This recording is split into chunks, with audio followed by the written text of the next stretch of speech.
Profanity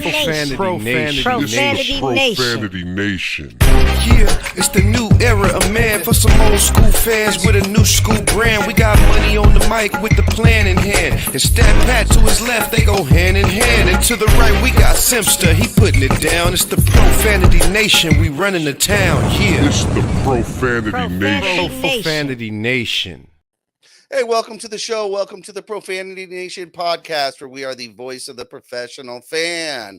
Thank you for joining us here on the Infinity Studios streaming channel every Sunday night at 8:30 p.m. Thank you for hanging out. Be sure to hit that subscribe button that you see right there below you on the Infinity Studios streaming channel on YouTube. That's where you're going to find all our greatest shows, including The Waiver Wire, Monday Night Fredo, The Breaks, and more. As usual, I have my co-host here, Money Mike. How you doing, bud? Man, I'm all right. Are we going to win this game? Got to figure that out. Yep, Lakers playing right now against Washington.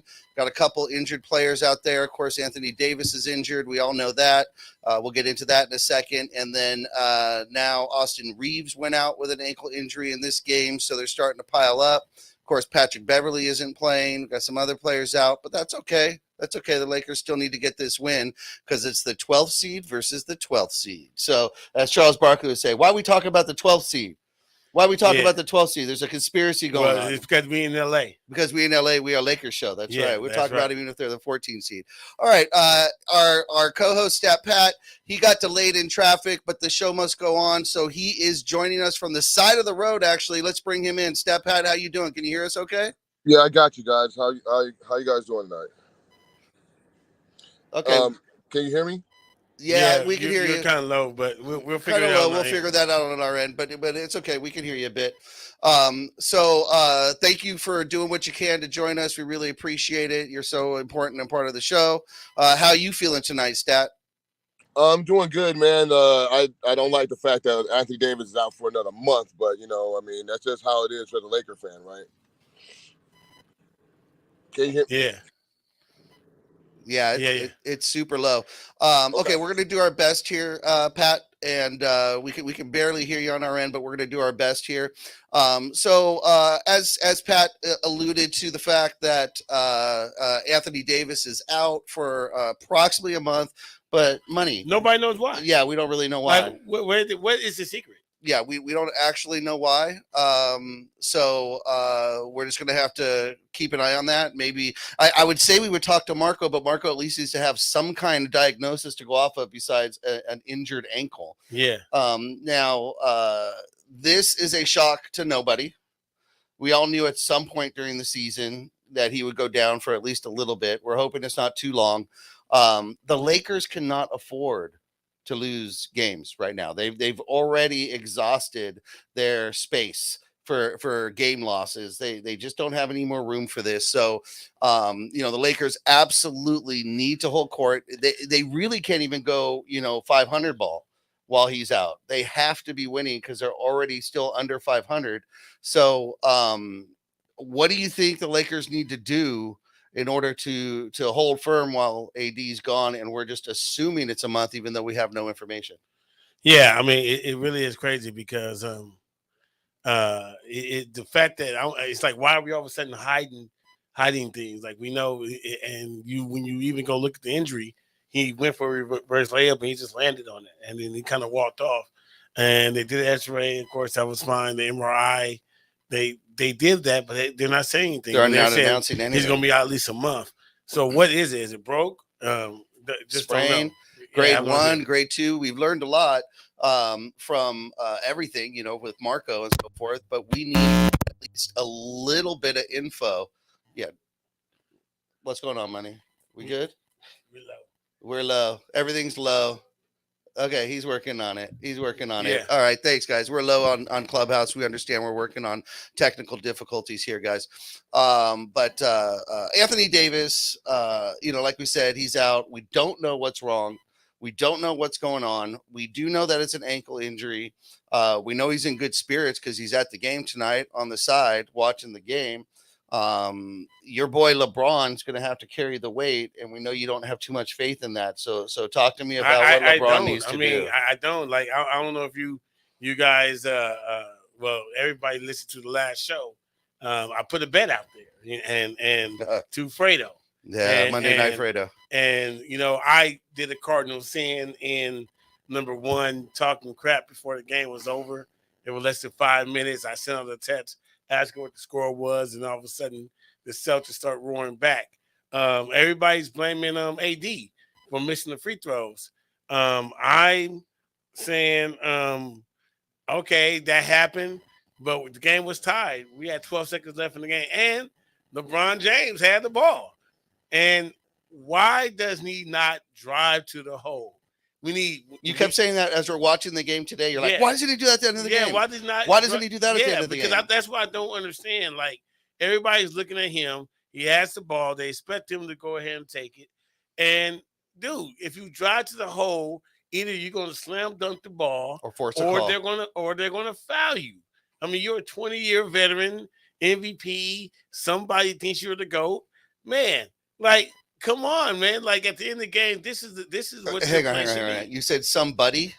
So a lot of people. A few people think you're like somebody. There's one guy out there who thinks you're the GOAT. Is that what you're suggesting there? Somebody thinks you're the GOAT. Someone thinks you're the GOAT. Okay. So while that game's going on, of course, we're going to keep this truck rolling. We're going to keep this ship sailing. And we've got some things to talk about. As the title of the show says, 3 trades the Lakers need to make, guys. Yeah. Okay. Let's see if we can get Stat Pat back in if his volume's any better. Stat, are you with us? Yeah, I'm here. Can you hear me? Oh, yeah, a lot better. A lot better. We hear you. A lot better. Thank you, Stat. You can hear us okay? Perfect. All right, perfect.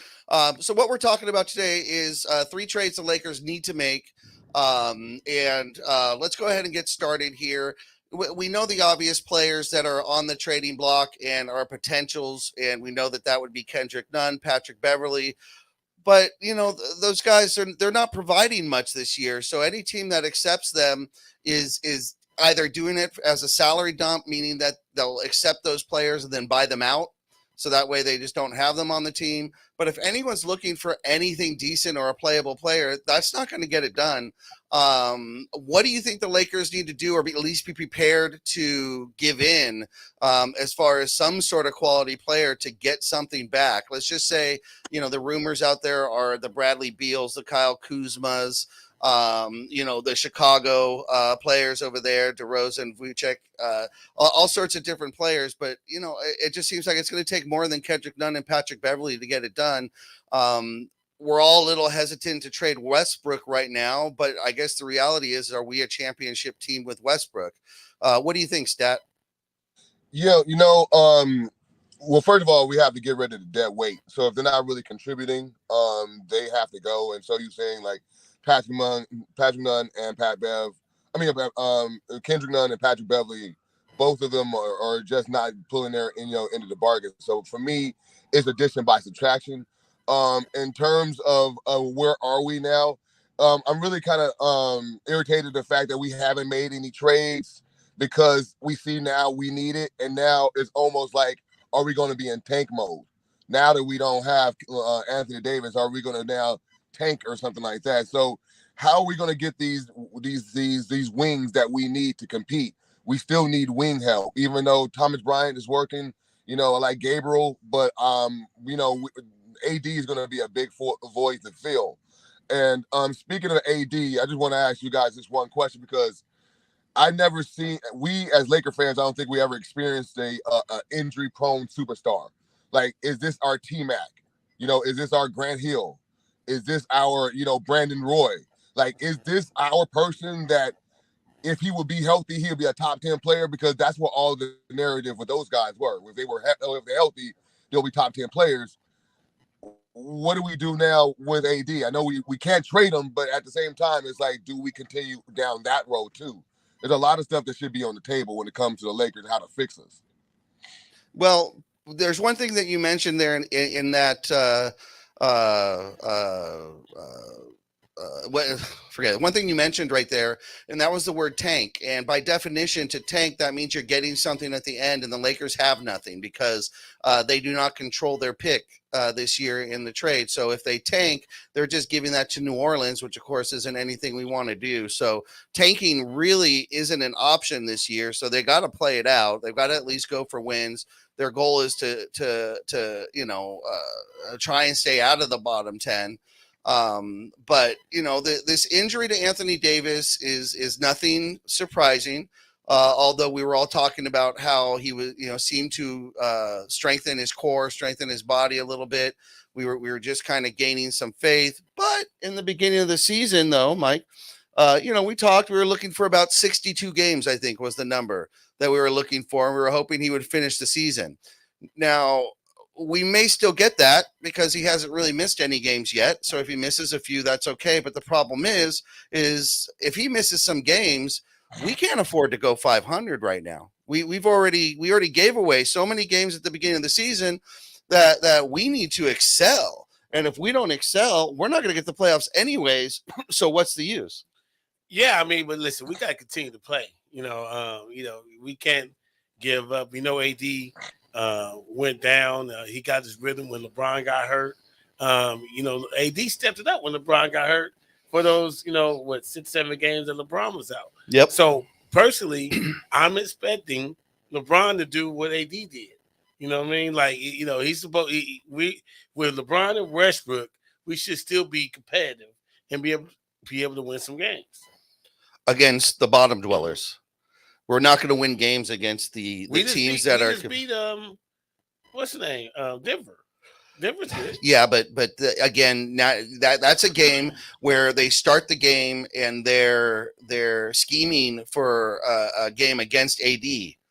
Now teams don't have to do that. So, sometimes when it's always the assistant coaches that, scheme the next team that's playing. They all have a role in this. So, when they're putting that together, they're scheming for AD. AD goes down and all of a sudden Thomas Bryant's playing good, but they don't have a plan for playing against Thomas Bryant. So that came as a surprise and kind of knocked them off course. Now, though, all the teams know there's no AD, so they're going to be planning for that, and they're going to be able to stop Thomas Bryant or anything that he does because he's limited on what he can bring. He doesn't have the same arsenal that an Anthony Davis has. So they're going to be able to scheme against that. They're going to be able to play up on LeBron. They're going to be able to play up on Westbrook. And then if we add to that, if God forbid Austin Reeves is out for any length of time, and he was somewhat, we all agreed the X factor of this season, we're in trouble, Stat.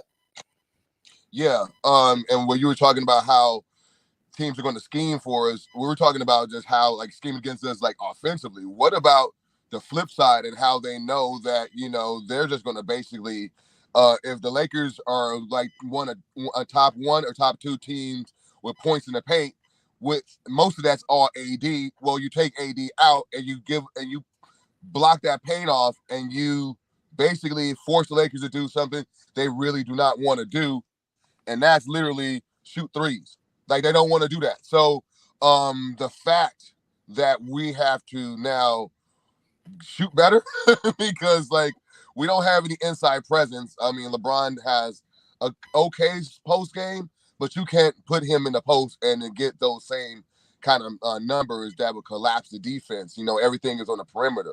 So I mean, it's gonna be dire straits as far as I see. We've seen this movie before. We've seen when AD goes out.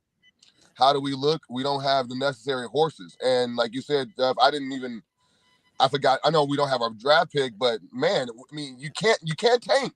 You can't tank, and we can't win games. So we're in this weird purgatory so I don't know. I don't even know the answer, dude. Honestly, I don't know what solution we got because we're in a position where we're going to be messed up either way we go. Yeah, it's a no-win situation here. You asked about, making the trade and getting some trades in here quickly. Without AD in there to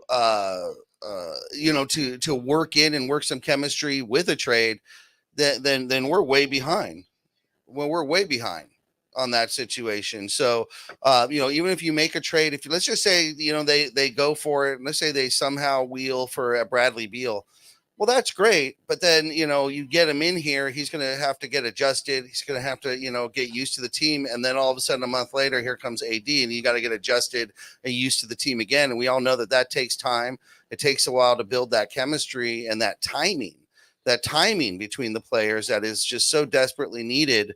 Again, with the slow start that this team had, they left themselves absolutely no room for error anymore in this season. And now we're a little bit stuck. We're in a bind, and now we're on this roller coaster, and we're just gonna have to see what happens. That's it. I mean, we have no choice, right? I mean, Money Mike, we're on this roller coaster. It's been it started down, then we had some ups. We thought we turned the corner, and then we're down, then we're up. Now with the injury bug hitting us, which it hits every team, but when it hits our one dominant superstar, LeBron's great, but he's not our dominant superstar anymore, at least this season.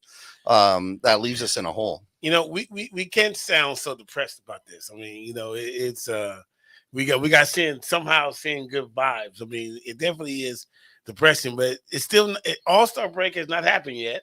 Second season hasn't happened yet.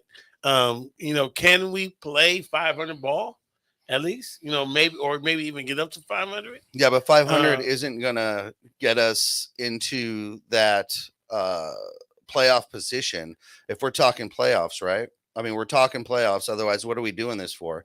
So if we're talking playoffs, we need to play better than 500 ball just because of our slow start.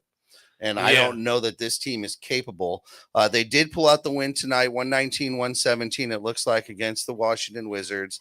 So that's great. They pulled that out without Anthony Davis from the start. But we're talking about, the 12th seed in the East.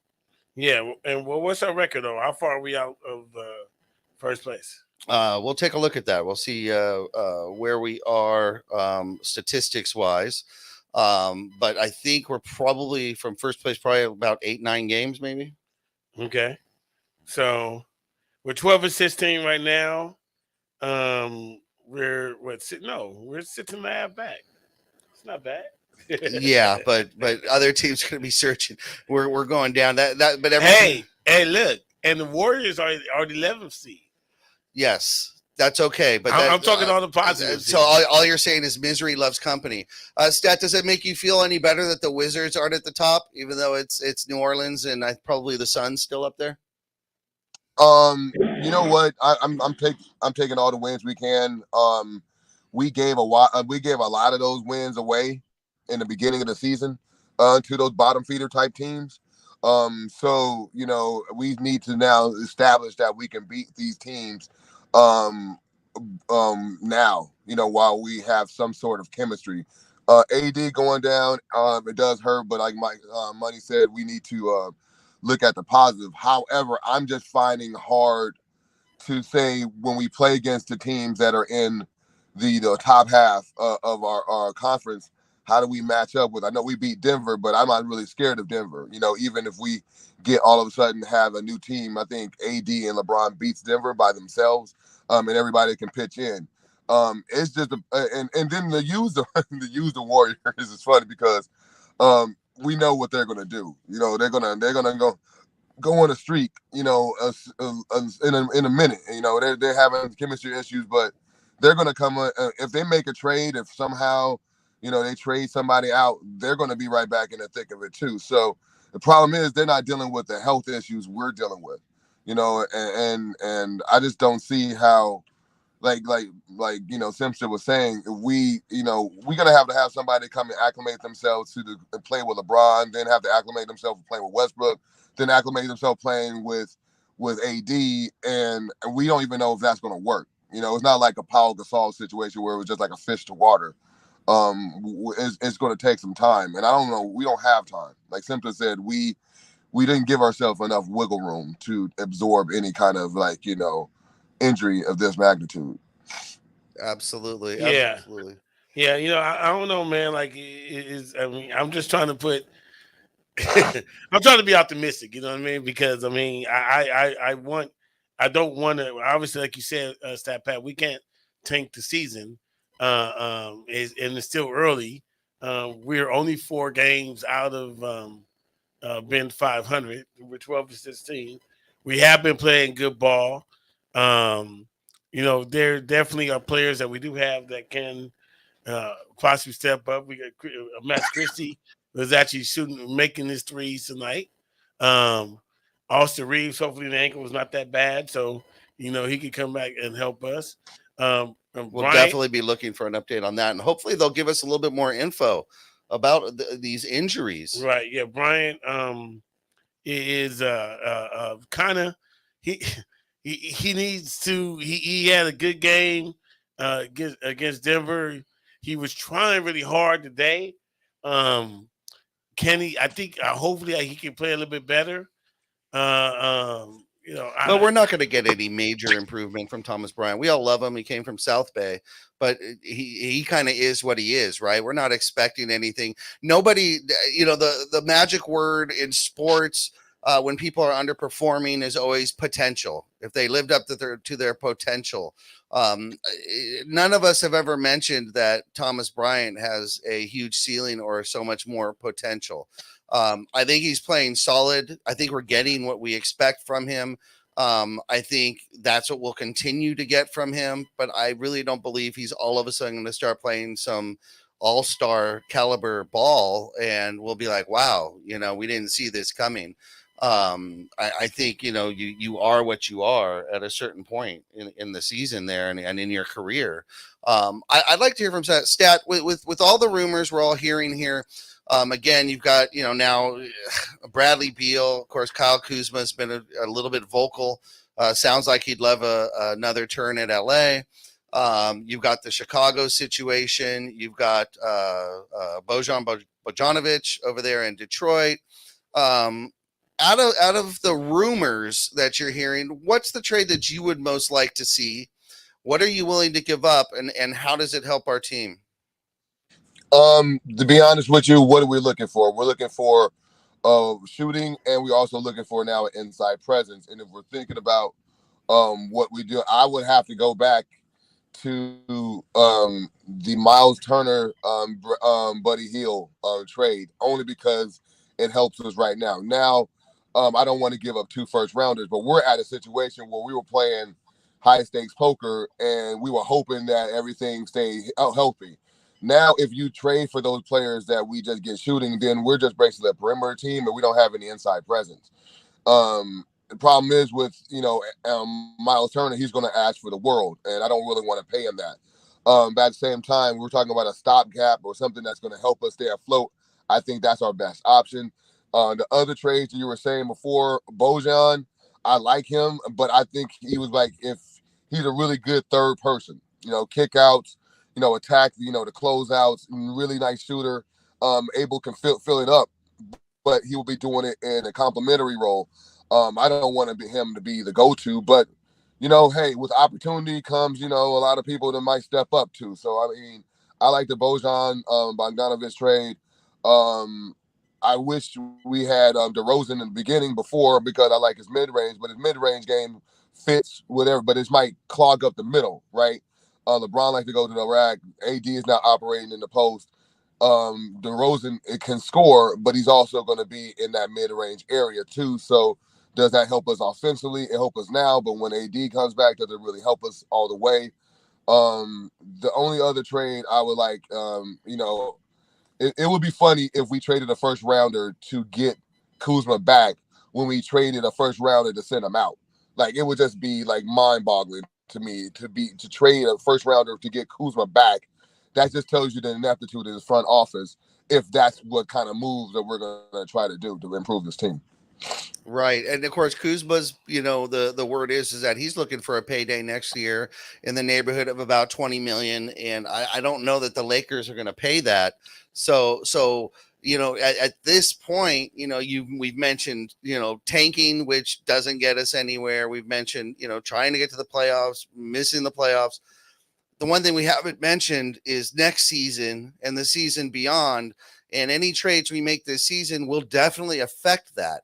If we make a trade and get rid of these first rounders for a player who might want a payday that we're not going to go ahead and fulfill, and he's going to walk at the end of the season anyways, we basically gave away for nothing. It's always title or bust, but nobody in Lakerland right now is feeling like, especially with the current injuries, that a title is something that we're in line for this year. So, potentially it turns out, watching what happens to Anthony Davis, Um, it might just end up being that we just kind of sit still with what we got right out this year and go from there. Money Mike, should we be reading more into the fact that they haven't released information about Anthony Davis's injury? There's the potential if you try and read between the lines that if that's a more serious injury, then other teams will look at it as if the Lakers maybe are even more desperate to make a trade, and then the price goes up on some of these players. Should we be reading into it that we haven't heard anything? Yeah, it's all bad because they said at least a month. They're using the word indefinitely, which is the word I completely hate. Mm-hmm. And then they said at least a month, and they're not saying what it is. So to me, because I talk to Marco Nunez often, when I start, my mind starts spinning and things like that, it's probably something that they're contemplating on if they want to do surgery on. All this obviously is speculation, or if they want to do something that's rehab on. And it always sucks when it's a non-contact injury. That's always the worst. So this guy literally came and did a reverse layup, and then when he landed, he felt it. He felt it, and he couldn't continue. And he tried to play through it. So something is, it's a ligament or a bone or something. Obviously out. It's one of the two things. But yeah, it's pretty scary because if they're saying at least a month, and knowing AD, it's going to be at least a month. So Stat, is it more of what they're not saying that is worrisome than what they've said? 100%, 100% agree with Money, because you want a definite timetable, and like we've talked about that word indefinitely on the show, consistently, because it's so misleading, it's so vague, it almost gives them what you should be expecting. If it's indefinitely, it's like, okay, well, don't expect him to come back anytime soon. Basically, that's what it means to me. So they say at least a month. I don't believe that. AD is not a quick healer. It's not like he's going to come back before head of schedule. So if they're saying a month, I'm saying, well, guess what, guys? It might be 2 months, because I'm going to manage my expectations about AD. I'm not going to say, oh, AD is going to rush himself back. AD didn't even pick up a basketball in the summertime, because he didn't really he wanted to get his body right, supposedly. He wanted to make sure that he was healthy and stronger and stuff like that. And he was giving his body enough time to rest. Okay, well, if he's doing that in the offseason and he didn't have no injuries and he was coming off an injury, what are he going to do now when he got injuries? What are he going to do now when he has something like that? So they were being deceptive. I think they were being coy. They're not trying to give us any information other than he's going to be out a month. So just chew on that. When the month come back, we can always tell you he's going to be out another month. They have that discretion. It sucks for us as fans, but at the same time, slapping the word indefinitely on it, it's like, well, we don't know when this dude's going to come back. That's the problem. I think like Money is saying, it's more of what they're not saying versus what they're saying. Yeah, it's definitely worrisome. I wish we had something to go off of, a something sprain, a grade 1 sprain. They're obviously trying to keep expectations down for what we might want or want to see from this Anthony Davis injury, or when we might expect him back. They don't want any expectations. They don't want to be held to it at all. Do we stand a chance at all without Anthony Davis, Money Man? I mean, no, we definitely can win the championship. Hopefully. Can we get to the playoffs at all? We're going to have to play really well, because, I mean, even when we was going back, we were just talking a few minutes ago about, who we like to come on our team. Nobody's going to help us. Right. So, there's no defining player out there that's going to make a big difference. And everybody we want to give up. Westbrook was always the piece that they kind of was dangling out there. But this guy's getting triple doubles and double doubles and getting, 3-4 turnovers a game, and he's been really, really effective for the Lakers. So that's something that you don't want to give up now. And I don't really see anything other than, somebody wouldn't mind getting off my team, but nobody's going to. They're not gonna do that. Money. So I don't know what we could do other than try to focus with what we have. Maybe get somebody in free agent. Look down in the G League. Maybe it was I can't think of that guy's name, but he was a walk on. It wasn't not South Bay Lakers, but I still like find his name, but he's been averaging 30 points a game. Yeah, it's always hard to see if that translates. Do you think, guys, that we're looking, for the wrong chemistry components? When we sit here, we're thinking, who will work with LeBron and AD? Well, AD's injured now. We don't know when he'll be back. Obviously, we're not counting him out completely, but we don't know when he'll be back. The fact they're not giving us any information doesn't look good. You mentioned that someone who has been somewhat consistent for us, even though he has his flaws, is Westbrook. Stat, should we be looking for a trade partner that can help Westbrook excel and help that squad maybe make a difference, and hope that the LeBron starters can just hold their own and then excel with a Westbrook duo, someone who runs tandem with Westbrook on that bench? And if so, who would that be? Obviously a pick and roll player, but who would that be, and who might we go after if instead we're trying to capitalize on Westbrook's game? Yeah, because it's going to be very interesting, right? We were talking about Westbrook's a number of assists he gets a game, and how many the percentages of those assists goes to AD.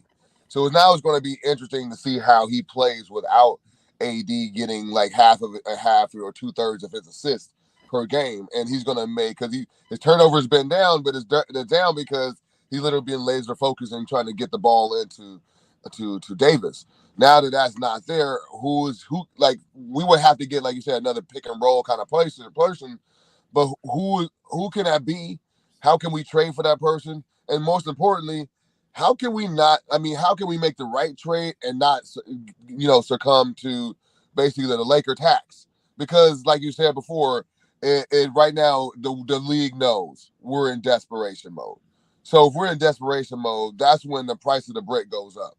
You know what I'm saying? That's when everybody's going to be trying to come and fleece the Lakers for whatever they can get, because they know the Lakers need to make a move to just stay afloat. And that's where we're at. We're looking at moves that we can stay afloat.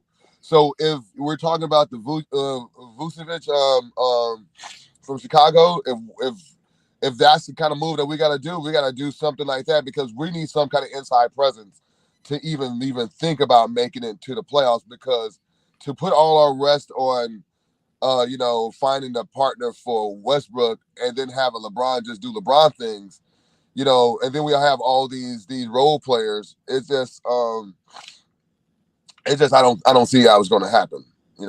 I just think we just need to get somebody like, say, a big man that's going to come and help us. But I'm just scared that the asking price is at least 2 first rounders. Yeah, they always, the Lakers always seem to pay dearly for their trades, a little bit more than any other squad would pay. Patrick Johns, you're right. Seeing AD on the bench and kind of walking around, is always a good sign. But you can't not look into the fact that they're not telling us what's going on. Now, I'm going to guess that that's more gamesmanship against, other teams and for trades. Stop panicking and let things play out. Of course, that's the moniker for the Lakers this whole season. Stop panicking and let it play out. Yeah, I mean, that's kind of what we have to do. That's exactly what the whole season has been about. We don't have too many. We ain't got too many choices. Right. I mean, that's basically, we're going to have to sit down and just hold our butts, man, and just watch this thing go. But, at the same time, I wish we were in a better position. Like, I mean, I guess that goes without saying, but I mean, I have faith in the players. I don't have faith in the people making the decisions. So that's where I'm at with this. You know what I'm saying? I can go ahead. Questionable. Right. I can give the players the benefit of the doubt, and I can say, you guys go ahead and do what we're going to do. But, people have been screaming for trades, and we've been hearing they was dangling the carrot in front of our face every day. We got that December 15th deadline right now. More people available to be. Who are these more people then? Like, who are these more people that is going to be available on the 15th that we were supposed to hold on to, and now we're here? What is the 18th? Then and then we're like, okay, so what do we?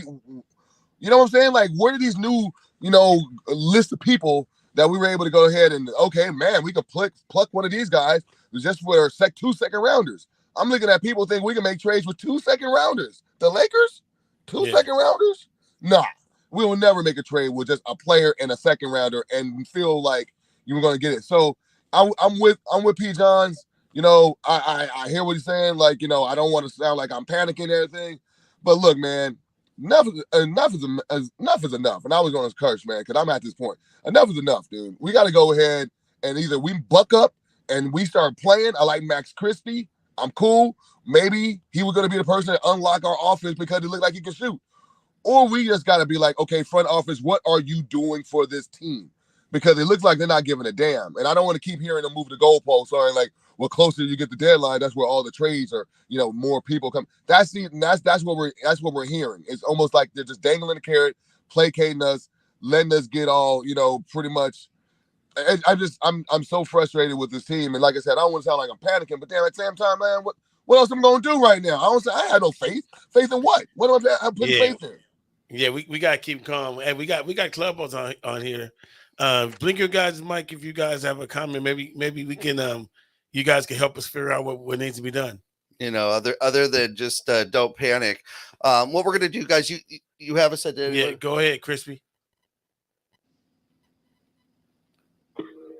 Okay, yeah, guys. I honestly believe that it's nothing to panic about.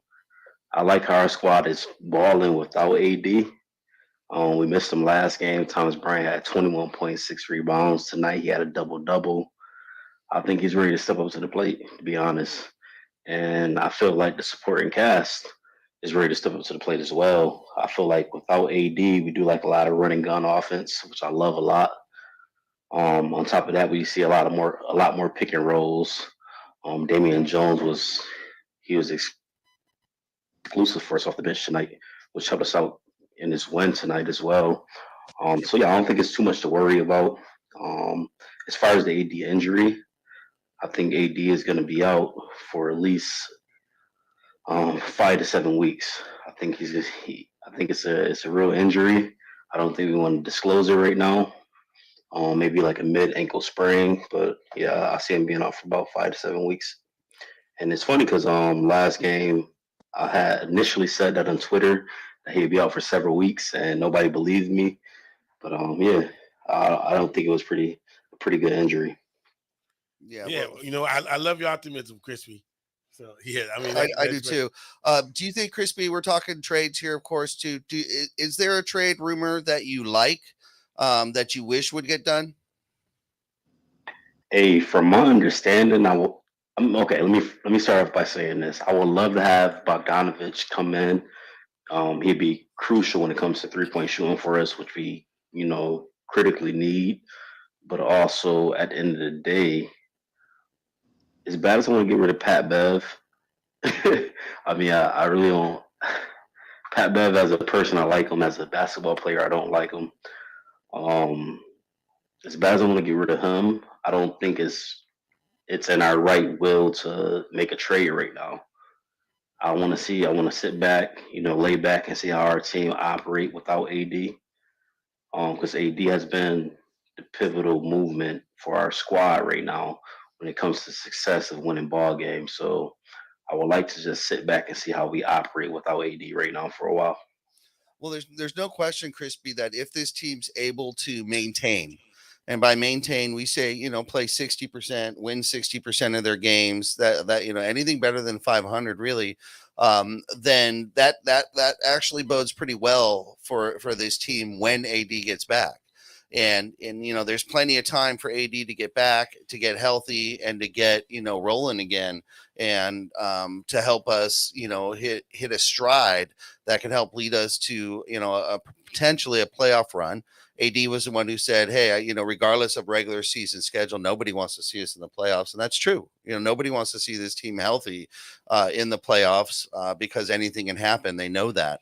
The Lakers are, you know, never an easy out. We play with pride. We play with heart. We have history that stands behind us, and that somewhat drives this squad.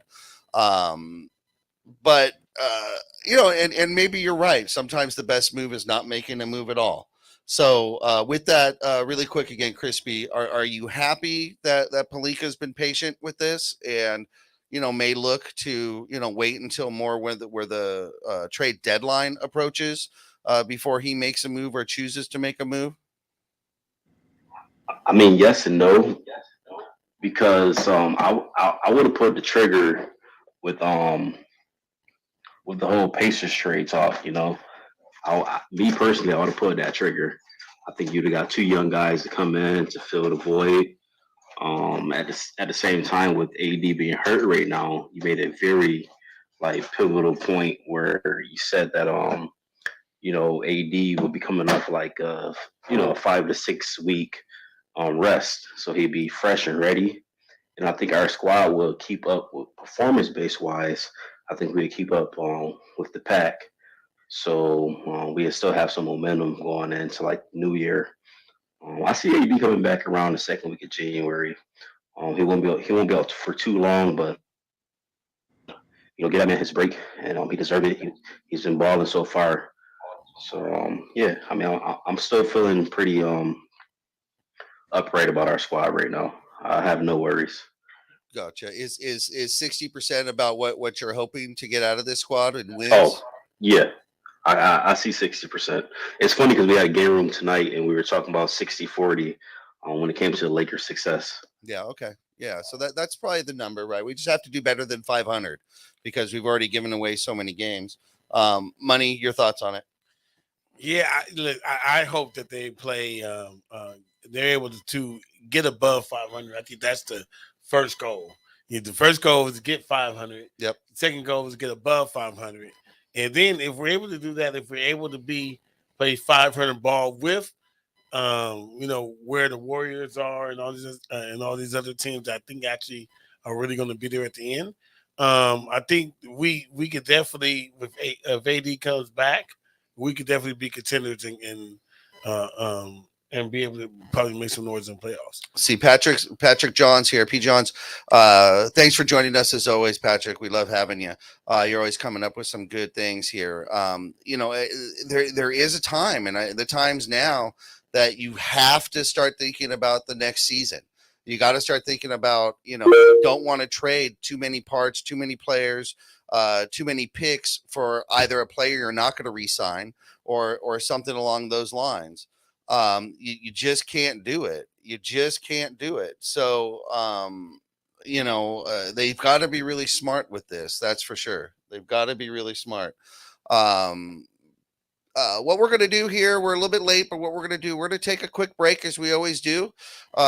We will be right back. As always, you are watching the Profanity Nation. We are the voice, the professional fan here on the Infinity Studio streaming channel, and we will be right back.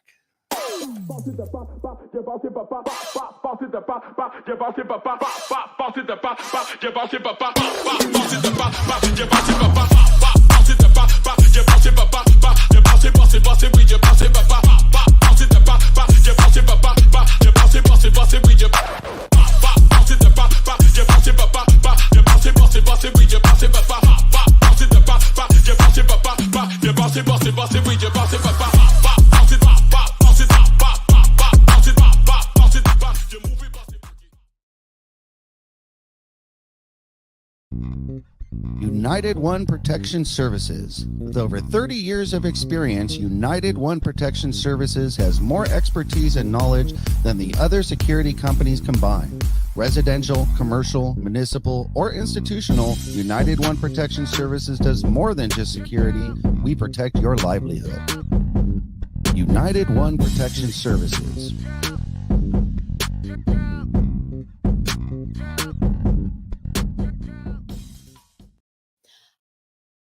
Hi, I'm Renee Starms of the Starms Agency. Do you know why 97% of startups fail? It's because they don't have the proper exposure. So for the first time ever, Infinity Studios and the Starms Agency have come together to provide you with the Little Guys Big Marketing Package. Now, this is for local Los Angeles businesses who are ready to launch, relaunch, or simply expose their business to grow. With this package, you're going to receive 6 months of online and offline marketing tactics in a customized plan for your business. You're also going to get a professional TV quality commercial filmed in an 1,800 square foot studio with multiple screening options. So if you're ready to grow, go ahead and click that link. We also have financing available. I'm looking forward to chat with you. Click the link and let's go. Hey, thank you. We're back here. We are the Profanity Nation podcast, voice of the professional fan. As usual, talking Los Angeles Lakers and NBA. We've got Stat Pat on the road doing what he's got to do to join the show. Money Mike in house and Clubhouse on the mic here. The Los Angeles Lakers fan club in Clubhouse, and Crispy and everybody there who we love so much. Thank you guys so much for taking part. It's always such a important part of our show. Let's continue the talk here, guys. Okay, so how heartbroken, we'll go to Stat on this one. Okay, there's always, we talked about as far as, trades, trading pieces. Let's just assume a trade's going to get done. Generally, you've got to put in some kind of sweetener in there, and if it's not going to be one of these first round picks, it's going to be a player with some potential. How heartbroken would you be to see a Austin Reeves included in a Bradley Beal or a Bogdanovich, or even the trade with Chicago? Do you think that would be something that would be worth it, Stat, or would that be heartbreaking? It'd be heartbreaking for me because I like my glue guys. I'm a big glue guy kind of person, and I like the ones that fly under the players like to fly under the radar. And the fact that we always find ourselves having to throw in a player like that to sweeten deals. I know we have one thing I can tell you about the Lakers. They have a great scouting department. That's for sure. They find diamonds in the rough. They do. But I wish we could keep all our diamonds. You know what I'm saying? Like, I wish at one point we don't have to give away those things. It looks like, listen, when I saw Max Christie start throwing, I'm like, oh, there he goes. That's another guy that's going to be in the deal. He's going to be in the deal. If he start balling, they're going to throw him in the deal. More likely probably throw somebody else in the deal because, like you said, we don't have that many assets, but young assets, might feel that they're disposable. So, what can we do? You know what I'm saying? Like, what can we do at this point? We got to ride it out. Everyone likes everyone like how the Lakers are. Everyone wants us to stand pat. Okay, all right, let's stand pat. Now, if we stand pat, let's look at that schedule. I don't know if you guys seen the schedule, but of the next 7 teams that we're playing, I think 5 of those 7 teams are above 500. So just based virtual on just we got 7 games. When is anybody else going to start panicking when it comes to the record? Is 2-5 going to get the juices moving? Is 1-6? Is 3? What are we talking about here? Because I'm looking at that schedule and looking at what we have. Hopefully we do play well.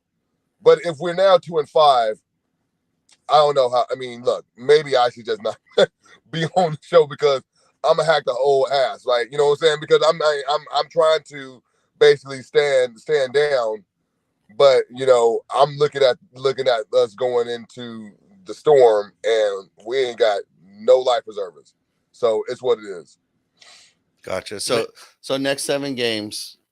Look, you know what I hate about the Lakers for the culture that's been literally like the 5-6 years is every time we get this great diamond in the rough, it's like they're auditioning for another team. We get rid of them as quick as we can. We get them.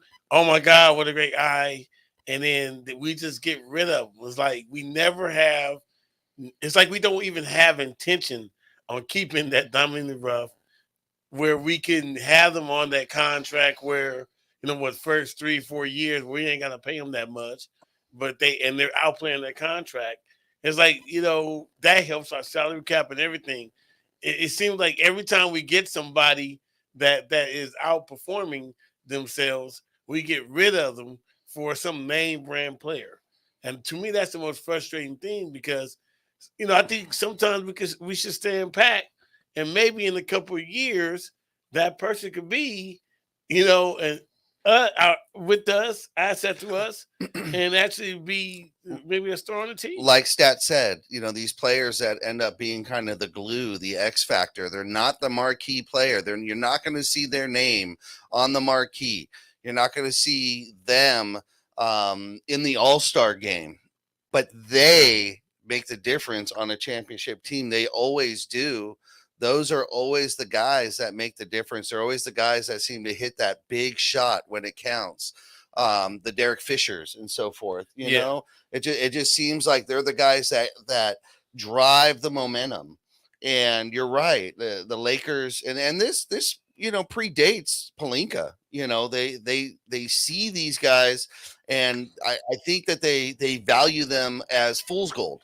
And they go, well, other teams see this and they see them as good players. We're just going to go ahead and try and cash out now because we think that he's playing above what he'll play next year or ever. He's just riding a high. Let's get rid of him. And in some cases, I mean, look, I haven't heard the name Taylor Horton Tucker this year. I haven't seen any highlights with THT.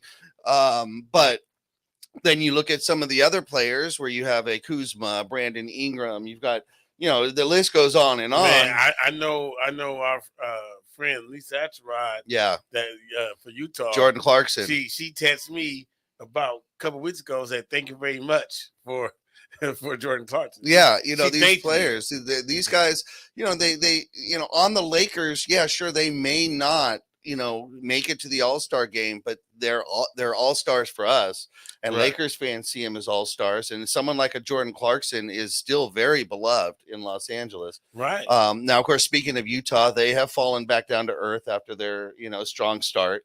Yeah. So their record now more suits where we might have expected to see them. That's for sure. But I mean, at the end, we're just gonna have to see where this team kind of settles out. I think we kept saying this: the next 5 to 10 games, will tell a lot. Well, really, the next 5 to 10 games may tell the season. If we go 2-8 over the next 10 games, the season's pretty much a wash. If we can hold to that 60-40 like we were talking about with Crispy and in the fan club over there at Los Angeles Lakers fan club and clubhouse is talking about, then we stand a chance, Yeah. And there's a reason for AD to come back. If not, there's no reason to rush him back. Yeah. We got to hope that they'll be able to maintain. And look, I'm looking at who we have on the court. We still have Westbrook. We still have LeBron. We are going up against some. But I think our next game. We'll assume Reeves is going to be back. Yeah, I know our next game was with Phoenix. I know we got Orlando.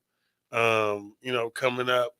It's a deep, like Pat said, it's a above 500 schedule. But yeah, man, we got to play 60-40. We got to pull out every game. Any game that we're close in, that we're battling in, we got to pull out. Pull off those games. We got to win those games. Absolutely, we can't get those close games away. Money Mike. Yeah, you got an out of bounds today? I do. All right. We always, as you know, you guys, and at the Los Angeles Lakers fan club on Clubhouse, you know how we finish the show. We finish the show with a segment we call Money Mike's Out of Bounds. It's really easy, everybody. Money Mike's going to share his thoughts or opinions on a topic, and he just wants to know if those thoughts are in bounds or out of bounds. Money Mike, you've got the mic. Yeah, so I'm coming back in my LeBron hat on this one. Crispy, I'm gonna need your help on this. Stat Pat, I already know what you're gonna say, but I'm gonna ask a question like this. LeBron James has been with us for 5 years now, 5-6 years. Mm-hmm. I say he still should not have his number retired based on the play he's been playing with the Lakers. I have not seen anything extraordinary that he has done performance-wise to the point where he deserved his number to be retired. Am I out of bounds to say that LeBron James, based on the play that he's had as a Laker, he should not have his number retired as a Laker? Am I out of bounds to say? Let's go, Steph. You're not out of bounds. All right. Oh, we jumped somebody, in. Somebody, go. Who's I know that voice. That was that's Beauty and my husband. You're not out of bounds. We agree. All right, Beauty. I appreciate you. Nice. So you don't want to see that jersey hanging up? Well, it's not that we don't want to see it. Not yet. It's not that we don't want to see it. Yet. All we're saying is, based on how he's performed as a Laker, he's not worthy to have his number retired. Beauty, thank you very much. Since we're at Clubhouse, Crispy, give me something. Hey, Money Mike, I'm gonna push back. I'm gonna say you definitely out of bounds this week, my man. I feel like LeBron, he's crossing barriers right now. You know, he's breaking. We're not talking about Crispy. We only talking about in the Laker uniform. What has he done in the Laker uniform? He's doing this in Laker uniform though. No, he's breaking. No, he's breaking still. Crispy, come on, Money Mike. You can't do that, Crispy. You can't do that. He's breaking still records. He's gonna break the all-time scoring record come February. This is coincidence. Come on, man. This is I have to, Crispy, I have to jump in on this, Simsta. Most of those are longevity records. And so you're talking about the longevity of a career. Absolutely. So, in the respect of the NBA and what he's done, yes, absolutely. But if you take as a microcosm and just take his stats as a Laker, what he's done for the Lakers and where he is assisted with the Lakers and what he's brought to this town, this city, and this team, you may see it a little different. Look at Jenny Bus, Crispy. The reason why she retired both number 8 and number 24, and she said that's because number 8 had a Hall of Fame career and number 24 had a Hall of Fame career. Now you're telling me LeBron James Laker has had a Hall of Fame career. Just the last 5 years is worthy of retirement. Okay, Money Mike, how about this? Next week I'm gonna challenge us. Okay. We have to break down the last 5 years that LeBron has been a Laker. That's fair. And see exactly what his stats are. Okay. That's fair. See exactly where he match up with everybody else. Okay. To really solidify this here. Okay. All right. And then I may agree you out of bounds. But as of now, as it stands, from what I have seen with my own 2 eyes, yep, LeBron has been balling in the last 5 years. Okay. Without him, we wouldn't be nothing. Okay. All right. So I got to give him that credit. You know what? You know what? We're gonna have a 2-week hiatus because of the holiday. So I'm gonna do that. Okay. That's gonna be my homework. And so you better to start the year. We're going to come back with and we'll even title the show "Bron James Under a Microscope." And what we'll do is we'll compare his Laker career with the current NBA during that time span. Where does he rank in those numbers? And what have the Lakers done with those numbers? Because as we know, you could be the best player in the league, but if your team's not making the playoffs, you're not getting that MVP title. Your team. And I just want to add to that. LeBron has only brought us 1 chip. Only 1. And then basically we're 500. If you look at his record as a Laker, he's only about he was only 10, 15 games above 500 at the time, and now we probably right at about 500. But anyway, like I said, we got 2 weeks hiatus. Stat Pat, you rocking with me or not? All right, so let me. So I hear the 1 chip argument. So I'm gonna just play devil's advocate at this point. All right. So, can anybody tell me how many chips that Elgin Baylor put on the wall? Hey, I'm playing devil's advocate. Don't give me the other stuff. Answer my question. Answer the question. Question. Okay. Answer the question. Well, but is the chip? How many did West put on the board? Answer the question. How many did Wilt put on the board? Answer the question. How many did Gail Goodwin? But Stat, we're that's talking about never been the criteria. defining factor for the Lakers. The defining factor for the Lakers has always been a title and Hall of Fame numbers. Hall of Fame numbers in the Lakers jersey. So LeBron James, what aren't his Hall of Fame numbers? Because if we do break down his career, and like I'm saying, I'm playing devil's advocate. We're not talking about his career stat. Career as a Laker. We only talking about. Are we talking about career record, or are we talking about his stats? Are we talking about his record as a Laker? We're talking about only his record as a Laker. You're saying his record. We're not talking about stats. We're talking about his record as a Laker. We're talking about his, LeBron James' performance as a Laker does not warrant his number. His performance. His complete performance. So what constitutes a bad performance? Based on what criteria? His stats? what I'm basically saying, basically this is my argument. My argument is everybody that's on that wall have Hall of Fame caliber numbers in the Laker uniform. Has LeBron James put up Hall of Fame? We're going to find out. We're going to find out to start 2023, and we're going to settle it once and for all. Because if he does, and if he does have those numbers, then you got to give it to him because that is the criteria.